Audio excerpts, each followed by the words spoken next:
बनावट सही करून तहसील कार्यालयाला 5,58,000चा फटका।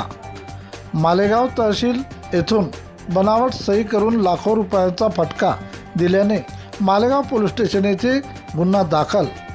मालेगाव पोलीस स्टेशनला दिलेल्या फिर्यादीवरून फिर्यादी नायब नाझर शेष नारायण सूर्यभान सेवलकर व 57 वर्षे यांनी दिलेल्या फिर्यादीत तहसील कार्यालयाच्या state bank of India Malegaon शाखेतील चालू खात्याच्या व्यवहाराची तपासणी करताना 10 मार्च 2026ला ब्लँक स्टेटमेंट तपासले असता 5 मार्च 2026 रोजी चेक क्रमांक 259372 द्वारा 2,77,064 रुपये तसेच 9 मार्च 2026 रोजी चेक क्रमांक 259465 द्वारे 2,81,455 रुपये काढण्यात आले।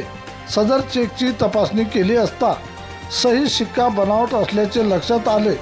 चेक पुस्तिका तपासली असता क्रमांक 259366 ते 259465 पर्यंतचे चेक गाळ झाल्याचे लक्षात आले। तसेच संबंधित आरोपीच्या खात्यात एकूण 5,58,519 रुपये जमा झाले असल्याचे निष्पन्न झाले। संबंधित माहिती तहसीलदार यांना देऊन पोलीस स्टेशन मालेगाव येथे फिर्याद दाखल करण्यात आली असून घटनेचा पुढील तपास ठाणेदार राजेश खेरडे यांच्या मार्गदर्शनात पुढील तपास पोलीस उपनिरीक्षक पांडुरंग इंगळे करीत आहेत। प्रतिनिधी विठ्ठल भागवत।